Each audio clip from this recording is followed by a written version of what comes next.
Steve Austin. Chapter 14. Pillow Talk and Battle Plans. It is Sunday, the 24th day of Darmay, 10 o'clock in the morning. Parthis, Xiraena, Tonaeah, and 12 archers from Prentice Parthis had hired sat in the common room of the Wayward Maiden. They were making plans for escorting Tonaeah safely to Boniscus and guarding the Wayward Maiden against any further onslaught by Minerva and her minions. It had been decided that 6 of the archers would accompany Tonaeah and Xiraena to Boniscus. The remaining 6 would take posts around the Splurt House. Blessings inherent, Pappy. I feel awful that I'm causing you so much trouble and expense. Don't you worry about that. Not one bit, little darling. Firstly, you've made me a ton of gold since you've been here at the Maiden, and secondly, that doesn't matter at all. All my girls are special to me, but you most of all, as you are more like a daughter than an employee. You are more than worth all this expense and effort. I will get you to the spirit ministers if I have to carry you on my back. Tonaeah rose from her seat on the couch and ran to Parthis and embraced him tightly. Oh, Pappy, I don't want to go. I can live with the nightmares. Maybe they will subside over time. Now, darling, you need healing I can't provide you. And besides, I want you as far away from the distillery as I can send you. You will be safe in Boniscus.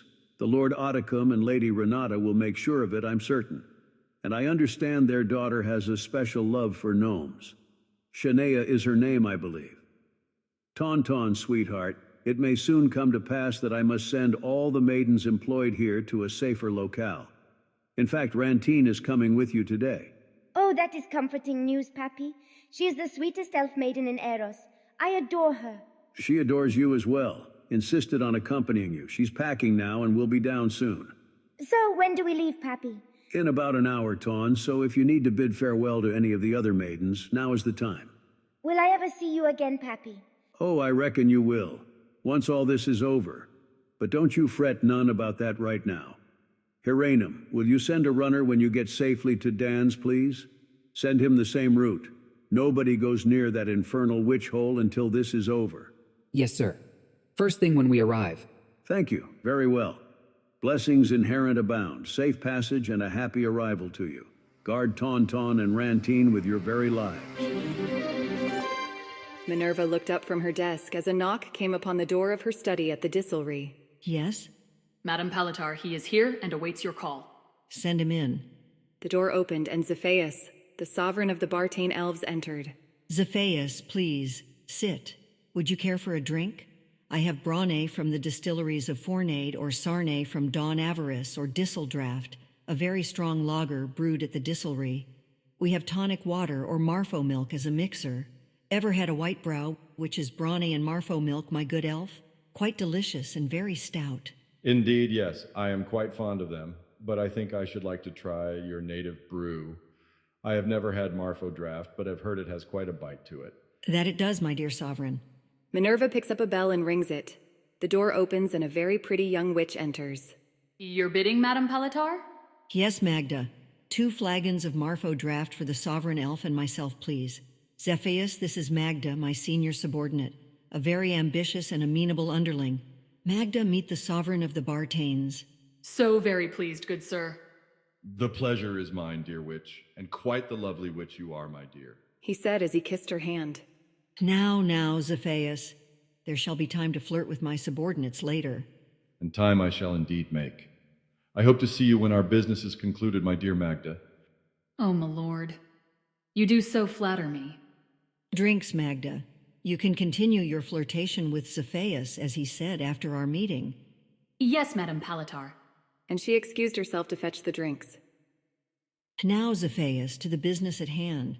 I assume you had the time to study the brief I sent you last week. Yes, Madam Palatar. And though I feel we need to discuss perhaps altering a few of the details of your general proposal, I quite agree with the concept as a whole. It is undeniably time Aeros was once again ruled by those worthy of the task. It is time the lesser species learned their rightful places. It is Sunday, the 24th day of Darmay. It is about 7 in the evening. Well, did we finally decide to rejoin the living, my dear? What time is it, Dar? I'd say around 7 or 8 in the evening. You must have slept quite well. If you didn't snore and fart like a fat hairy woodsman, I'd have thought you dead. I did not snore and fart, you asshole, she exclaimed as she giggled and threw a pillow at him. Darkeenum laughed as he ducked the pillow flying at his head. Okay, I was kidding about the snoring. But you farted like— Another pillow came flying. Just shut up, you nasty little turd burglar. Come over here and love on me a little. I've had a rough couple of days. Darkeenum rose from his chair and strode over to Shanaeah's bedside. He gently stroked her cheek, and he kissed her on her full red lips very softly. I love you, you giant troll cunt. I don't know why. I guess I just have a thing for bitchy elven sprites. And I have a thing for little midget butt plugs. Well, if I should happen upon one today, I'll send him to you. Please do. I'd appreciate the upgrade in companionship. But until he arrives, would you please send for a housemaid with a basin and chamber? I need to pee and wash up. Some little ass munch placed a deposit in my toonch, and I need to wash it away before it sours. If it means I get to watch you pee, then I shall summon one immediately. And it isn't my deposit that will generate an odor, my dear. It's your— Say it, and I'll have your testicles removed, sautéed, and fed to the pigs. And besides, you've watched me pee so many times, I couldn't count them with an abacus. What's the appeal? Never gets old. You sit pigeon-toed when you tinkle. It's so cute! Just get the maid, you addle-brained fuckpuddle, before I tinkle in the floor. Darkeenum left and returned a few minutes later. The maid is on her way. I brought you some melanin and a flagon of Marfo milk. I also procured a pitcher of tonic water. I had to sneak the milk and water as I understand they are both under ration until further notice. But I thought you needed all three after the night you had. Thank you, little sweetie. Yes, it's strange, but even after all I went through at Minerva's hands, I still adore Marfo milk. A knock came at the door, and the maid entered with the chamber pot and bathing items on a cart. Good morning, milady, even though it's evening. Did you rest well? Yes, and thank you. Please affix the chamber before I wet myself, sweetie. Right away, milady. Come, relieve yourself. Will there be anything more? No, thank you, dear. You are a sweetheart. The maid left, and Shanaeah sat down on the chamber seat. She sighed in relief as her bladder emptied into the chamber pot in the cabinet below the wooden chamber chair. Sounds like an ox pissing on a sheet of armory tin. Hey, I thought you said I was cute when I went pee-pee. Oh, my apologies. A pigeon-toed ox pissing on armory tin. I should empty the chamber pot over your rounded little bald head, you ignorant miscreant. But then I'd just have to smell you all night. After Shanaeah finished bathing, she dressed and sat on the lounger next to Darkeenum. She mixed a bit of the melanin with the Marfo milk and sipped at it as they conversed. Well, Da, anything exciting happen while I lay there snoring and farting? Yeah, well, it is a wonder you didn't shit the bed. But I'm not sure. I only awoke a few hours ago myself. Our new guests, Xiraena and Carnaeda, seem quite anxious to see you. I sat with them in the dining hall during supper, and they both were quite inquisitive as to what the errand you spoke to them of yesterday was, and why it kept you all night. No harm in telling them, I guess. I mean, every female sprite has communion every 28 days. No secret there. Although I think Xiraena suspects a bit more. She seemed to have a measure of insight into the notion that I may be a little more than just a simple woodland Genarian sprite. At any rate, they will eventually hear the whole one foretold saga anyways. Aha. Did you cozy up to them because you were curious about that? Or were you more curious as to what that attractive little humanoid female is hiding inside her bloomers? Darkeenum laughed heartily. Of course I am curious about Carnaeda's bloomers. Being a gnome, I adore Noid ladies. It's just part of my nature. I'm very curious indeed about what occupies Carnaeda's bloomers. Aren't you? Come on, Nea. All Genarian sprites are duosexed. You know you've noticed how sexy that little Noid is. Yes, you little nomoperv. I noticed how cute Carnaeda is. Xiraena is quite fetching as well. I would be more than happy to engage either or both of them. There. You happy now? Well, slightly pleased to hear you admit it, but I won't be truly happy until I actually see you engage both of them. While I assist, of course. Da, I swear. I believe you'd screw a knothole in an oak tree if there was no toonch available. But can we please get our libidos under control for the moment? I like these two females. I feel good karma emanating from them. But even though I don't think their reasons for doing so are malicious in any way, I believe that they aren't quite leveling with us as to why they fled Harlis, or as to who they really are. Yes, I believe it was likely imperative for Xiraena, having denounced the Order, to put distance between herself and Minerva for her own safety. And it's obvious Carnaeda really loves her. That's why she accompanied her, and why she so readily defended her on the dock yesterday. But Xiraena admitted to me that there is something personal betwixt her and Minerva, something she refused to discuss. Dar, I think she knows something about Minerva that places her very life in danger. I think that if they weren't attacked by those ogres and forced to stop here, their intentions were to venture all the way to Port Parthis and board a ship leaving Aeros altogether.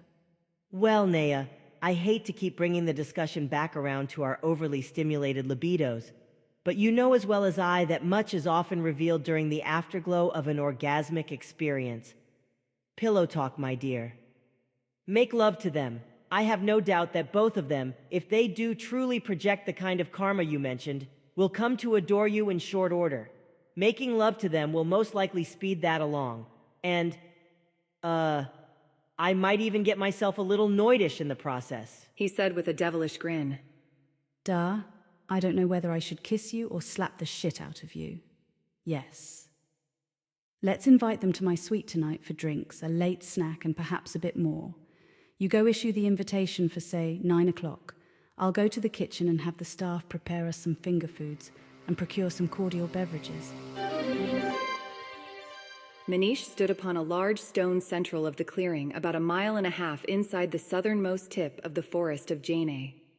He was surrounded by 500 members of the Solitarian sect. The Solitarians, as mentioned before, are a special breed of male Genarian sprite. Unlike standard male sprites, the Solitarians are not dependent upon the females of the species to draw their mage from. Through a vow of celibacy as part of a ceremony known as the Separate, certain male sprites, who are carefully selected for membership in the sect, are purged of all their sprightly sexual inclinations. This purging of the erotic nature of the sprite breaks the bond between the Solitarian and the female of the species and allows the male sprite to draw magic directly from the source. Unlike the female sprite, who can draw magic from any light source, from a firefly to a candle or torch, to sun, moon, and stars, the Solitarians draw their mage specifically from sun, moon, and stars. This is the reason the Solitarians build no structures. They sleep directly under moon and starlight, and walk or fly in the sun during the day. While not quite as powerful as the most prolific females of the species, those with stained glass wings, the Solitarian's mage is exponentially more formidable than that of the typical male sprite. Centuries ago, in respect of the Solitarians, the female sprites removed themselves from the forest of Xiraena, their original home, in order to remove temptation from the paths of the Solitarians, resettling first in Tonaeah, then Boniscus, and other areas of Aeros. But back to Mneesch. Solitarians, tonight we embark upon a noble errand in regard to the greater good of both ourselves and our fellow species of Aeros. We must come to the aid of all Aeronians and assist in preventing the evil which has subdued the dysilry from enslaving all. The heretic Palatar Minerva has already enslaved a lesser species, the Proc Ogre, and obviously plans to use them to overtake the remaining free peoples of our beloved land. We must not allow this. Although we are self-sufficient, not particularly dependent upon any species aside from our own, should the rest of Aeros become slaves to the Dark Witch, then eventually evil will infiltrate the sect as well, and life as we know it will cease. Yet even were this not the case, my brothers, I would still join the fight against Minerva, simply because it is the right thing to do. For the love of our land, for the love of the free peoples, and for the love of the sect, we must fight this bid for domination by the heretic Minerva.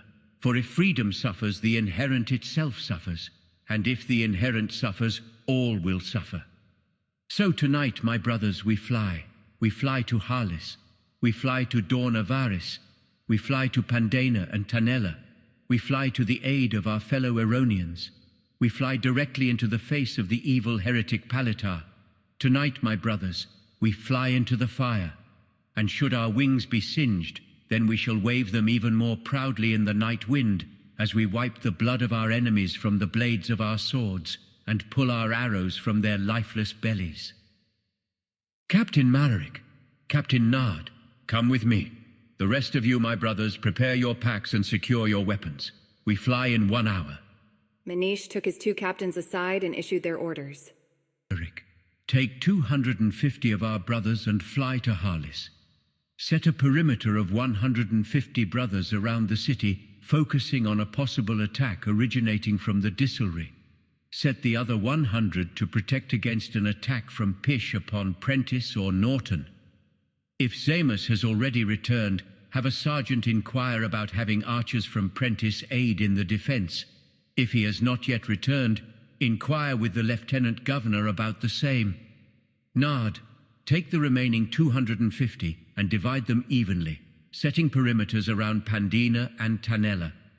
Guard against attack which might originate from Rausch. Speak with both Numa and Geneve about having their troops assist. You should both use the Illuminati's Agritatum spell to ensure against a sneak attack. This spell focuses the light of the moon and stars upon any approaching aggressors. After you have gone, I shall recruit another squad to occupy positions outside of Dawn Avarice to protect the gardens there, and also a smaller squad of messengers to fly intelligence between our forces. Gnomish runners are not sufficient any longer, as they can be intercepted more easily, and of course are not as quick. Once all that is done, I will most likely fly to Boniscus to confer with Lord Odicum. I will send word as to anything that develops. Go, my brothers, defend the free peoples. Parthis and Zeth, one of the archers from Prentice he had hired, sat on the front porch of the Wayward Maid, discussing what Parthis's next course of action should be. Having Tauntaun safely on her way gives me much comfort, yet I still fear for the remaining maidens. I think I should move them to Prentice as soon as possible. Should Minerva make a move on the Noid cities of the Northwest, we are incredibly vulnerable, being the first structure on the road between Harlis and the Distillery. Even though there is no strategic value in attacking the Maiden, after the hateful way the witches treated Tonaeah, I fear they might attack again just out of pure spite. I don't think there has been a ruler as consumed in hatred as Minerva since Chios ruled the Bartanes and enslaved Ganeri. I cannot argue with you on any of the points you just made mention of, Parthis. And I feel you should vacate the Maiden altogether. You should do so as soon as is feasible. All that being said, I believe I shall have them packed tonight so we might leave in the morning. My nephew owns a small inn in Prentice, and between his lodgings and those of his competitor, the Merchant Inn, we should find adequate housing. I hate the idea of abandoning the maid. She's been my bread and butter for over 2 decades now. But I won't endanger my maidens' lives purely out of sentiment for a building. If the maid stands, she stands. If she falls, well, they do sell lumber in Prentice. Darkeenum answered the soft knock at the door and greeted Xiraena and Carnaeda warmly and invited them in. Shanaeah stood and walked over, ignored the extended hands, and gave each of her new companions a gentle hug. Welcome, guests of Lord Odicum, and how are you enjoying the half-breed city thus far? Oh, we are quite comfortable, and the hospitality of Boniscus is unsurpassed. From the way we have been treated, we almost feel like long-awaited kinfolk, as opposed to the wayward travelers we in fact actually are. I'm so glad you are pleased. Sit. We have drinks and finger foods for you. With pleasure. We've been looking forward to your company ever since our first meeting. At this, Shanaeah blushed and meekly answered, Ooh. I must apologize for my treatment of you on the dock yesterday. I fear I overreacted. Please forgive my rash behavior. Do not give that a second thought. Darkeenum told us of the treatment you received at the hand of Minerva. Taking that into consideration added to the fact that I knew the second you cast the spell you didn't really wish to harm me. I don't feel you need ask my forgiveness. Blessings inherent upon you, dear Xiraena, and you as well, Carnaeda. I feel you are both among those I can number as friends, and at this point any friendship I can claim is one I will cherish. Sweet words, dear Shanaeah, and all the sweeter due to the sincerity I perceive in your lovely voice. You may definitely count us as friends, you and your kin, and your handsome gnome gentleman as well. And we are indeed honored to also number you as a friend. Xiraena and Shanaeah were sitting side by side on the large lounger, and Carnaeda and Darkeenum were seated across from them on a small sofa. Shanaeah was wearing a short one-piece silk dress, belted with a narrow silver chain. She was barefooted and had only scant bloomers beneath her skirt. Xiraena wore an ox-leather skirt cut just at her knees and a soft red blouse. Her nipples were visible beneath, protruding slightly. Carnaeda was, as usual, dressed as if she were going to attend a social event. Sheer woolen hose, silk petticoat under pleated lace skirt, and a brief blouse under a black ox-leather jacket with 3/4 sleeves. The small talk was pleasant, and slowly moved toward more serious topics. Shanaeah and Darkeenum both were careful not to inquire as to the true nature of their two new acquaintances' journey eastward. It was too early to dig quite that deep, but Shanaeah did reveal herself as the one foretold, giving much detail about exactly what that might mean. As she had already told Darkeenum, they would find out soon enough anyway, and it would start the process of building trust. The conversation passed from serious back to pleasant, as the effects of the Milenan began to take hold. As inhibitions began to disappear, flirtation began to occur at a steadily accelerating rate. Xiraena and Shanaeah were inching steadily closer and closer to each other on the lounger, and Darkeenum had Carnaeda steadily giggling with his gnomish wit and charm. An intense and lengthy lovemaking session ensued, wherein all 4 participants were slowly edging toward erotic culmination, when Darkeenum breathed out, "Do the spell, Nea. Do it!" Shanaeah reached over and clutching Carnaeda's right leg, which as per the protocol of the spell tied all 4 participants together, she exclaimed, August Manial!